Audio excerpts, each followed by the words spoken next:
ஜிக்கு புக்கு ரெயிலே ஜக்கம்மா தெரிகிற நெய்யிலே.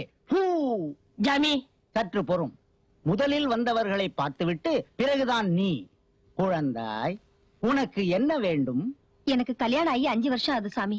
இன்னும் என் வயித்துல புழு பூச்சி கூட வைக்கல சாமி. குழந்தாய், இந்த ஆசிரமத்தில் 4 நாட்கள் தங்கினால் போரும். எல்லாம் சரியாகி ஏன் எழுந்து விட்டாய்? நாங்க ஆசிரமத்துல தங்க வேணாம், எங்களுக்கு குழந்தைய வேணாம். வாடி. பாவம், யாரையோ நினைத்து என்னிடம் மிரளுகிறார்கள். சாமி, நான் ஒருத்திக்கு தாலி கட்டினேன். அவன் முதல் ராத்திரி அன்னைக்கு கழுத மாதிரி கத்தி கத்தி எட்டி எட்டி உதைக்கிறா சாமி. என் பொண்டாட்டிய நீங்க தான். நான் என்ன செய்ய வேண்டும்? நீங்க ஒண்ணும் செய்ய வேணாம், பரிகாரம் மட்டும் சொன்னா போதும். அப்படியா? வெற்றிலையில் மை போட்டு பார்க்கிறேன். அதாவா? சாமி, இவர் யாரு? லண்டன் துரை. என் மகிமையை பார்த்து என்னுடனே வந்து விட்டார். அப்ப உங்க பணம் எல்லாம் இவர்தான் இருக்குமோ? ஏன் கேட்கிறாய்? இல்ல, ஒரு பேச்சு கேட்டேன். அதே போல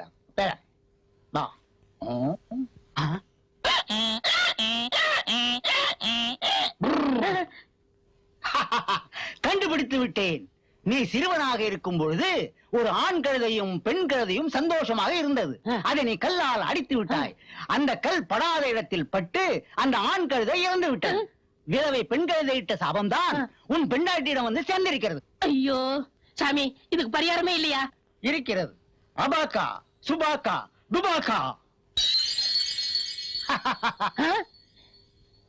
என்ன சாமி, எல்லாருக்கும் லிங்கம் தான் வரும், உங்களுக்கு தோசைக்கல் அளவுக்கு தாலி வந்திருக்கு. இது சாதாரண தாலி அல்ல, உன் தோஷத்தை தீர்க்கும் வேலி. இதை கட்டினால் உன் பொண்டாட்டியின் மூர்க்கத்தனம் காலி. இதற்காக நீ தர வேண்டும் 101 ரூபாய் கூலி. ஆஹா, இனிமே எனக்கு ஜாலி. சற்று பொறுமகனே, ஒரு அமாவாசை என்று மூக்கிலும் தொடையிலும் மச்சமுள்ள கழுதையை பார்த்து இந்த தாலியை கட்டினால் உன் தோஷம் போகும், சந்தோஷம் வரும். ஜிகுபுக்கு ரயிலே, உன் 101 ரூபாய் என் கையிலே.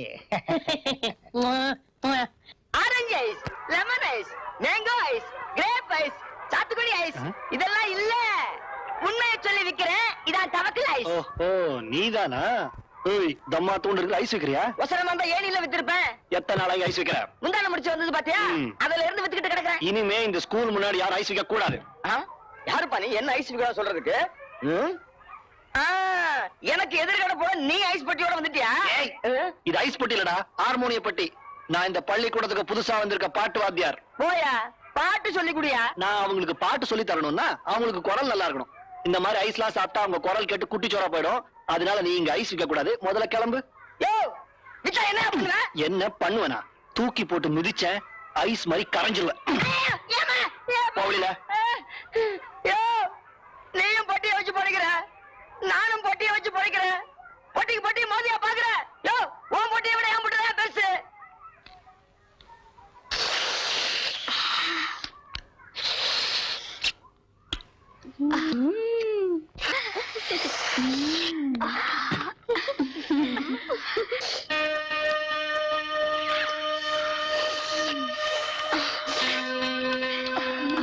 நான் தான் எல்லாருக்கும் ஐஸ் வாங்கி கொடுத்தேன். ஐஸ் சாப்பிட்டா பாட்டு வராதுன்னு சொன்னீங்களாமே, அதான் ஐஸ் சாப்பிடுறோம். எங்களுக்கு பாட்டு வேண்டாம். என்னங்கடி?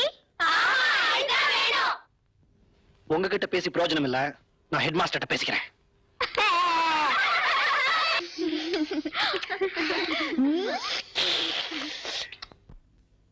இப்ப நம்ம சாப்பிடுறோம். என்ன சார் இதெல்லாம்?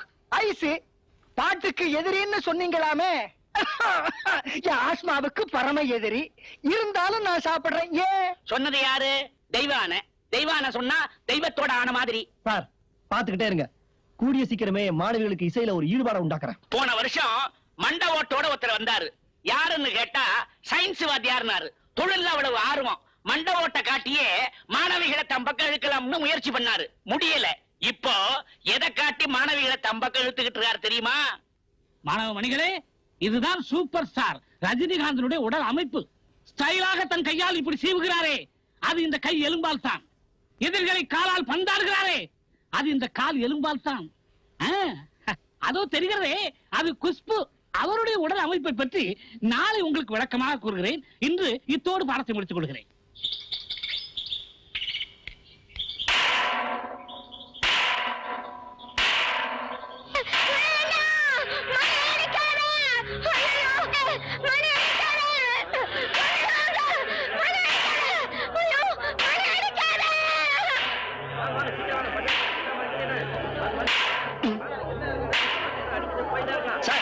எல்லாரும் எங்க போறாங்க? என்ன மணி சத்தம்? இதுக்கு பஞ்சாயத்து மணின்னு பேரு. இந்த மணி அடிச்சா ஊர்ல பஞ்சாயத்து கூடுதுன்னு அர்த்தம். இப்ப எதுக்கு பஞ்சாயத்து? அங்க போய் பார்த்தாதான் சார் தெரியும். ஓஹோ. நாங்க பார்க்கலாம். ஆ? நம்ம ஊர் பஞ்சாயத்து மணி அடிச்ச உடனே என்னமோ ஏதோனும் பதறி அடிச்சிட்டு நீங்க எல்லாம் வந்திருக்கீங்க. ஆனா இப்ப மணி அடிச்சது எந்த வம்பு வழக்குக்காகவும் இல்ல. நாமெல்லாம் இப்ப இங்க கூடி இருக்கிறது ஜெயில இருந்து விடுதலை ஆகி வந்திருக்கிற நம்ம பேச்சு முத்துவ வரவேற்கத்தான். பேச்சு முத்து பாப்பா.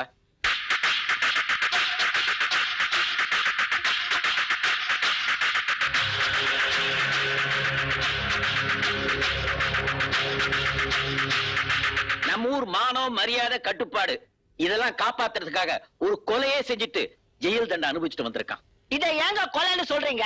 பட்டாளத்துல எதிரிகளை சுடுறாங்களே, அதுக்கு பேரு கொலையா? தியாகங்க, தியாகம். பேச்சு முத்து கழுத்துல இந்த மாலைய போடுங்க.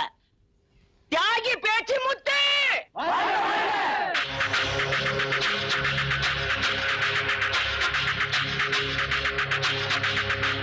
மாமா, தெய்வான எப்படி இருக்கா? உன்னை பாக்கலங்கிற ஒரு குறையை தவிர மத்தபடி நல்லா தான் இருக்கா. டேய் மறந்துடாத, மத்தியானம் சாப்பாட்டுக்கு நம்ம வீட்டுக்கு வந்துரு. மாப்பிள விருந்து. மாமா, டேய் மாரப்பா, வண்டி ஏடுறா.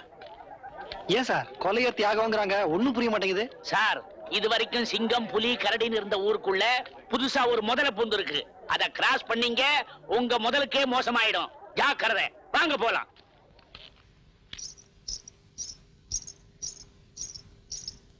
சரிகம பதனிசா சா. சாரதா, என்ன? வா வா வா வா. ரே ஈட்டா, வந்துட்டே. இத பாரு தெய்வானே, நீ பணக்கார வீட்டு பொண்ணு. உனக்கு இந்த பாடம்லாம் தேவையில்லாம இருக்கலாம். ஆனா ஆர்வத்தோட வகுப்புக்கு வந்தவங்கள தயவு செய்து கெடுக்காத. நான் பணக்காரா இருக்கிறதுனாலதான் இந்த ஊர்ல பள்ளிக்கூடம் இருக்கிறதுனாலதான் உனக்கே பழப்பு. தேவான தேவான, நீ இல்லங்கிற தைரியத்துல இந்த ஆள் எங்களை எல்லாம் மிரட்டி பாடம் நடத்த ஆரம்பிச்சுட்டாரு. ஏய் வாங்கடி.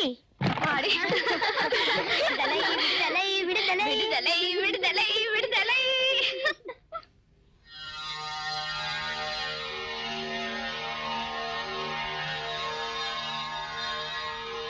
என்ன அவமானப்படுத்திட்டு அத்தனை பேர் போனாலும் நீ ஒருத்தி மட்டும் இருக்கல்ல, அது போதும்.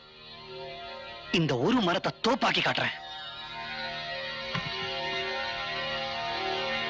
நான் பாடுறேன், கூடவே நீயும் பாடணும்.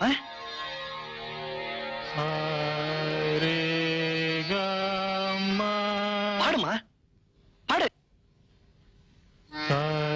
ரே கம பா. பாடு. எனக்கு காது கேட்காது. காது கேட்காதா? காது கேட்காதுன்னா நீ அவங்களோட வெளியில போக வேண்டியதானே? நீ மட்டும் இங்கே உட்கார்ந்து இருக்க. பாட்டுக்கு அசமா உங்களுக்கு அவ்வளவு கேவலமா போச்சா? உங்களுக்கு இசையை பத்தி என்ன தெரியும்? அதுக்கெல்லாம் ஒரு தனி ஞானம் வேணும். உங்க யாருக்கும் இசையே வராது. போங்கடி, போங்க, எல்லாரும் போங்க. பா.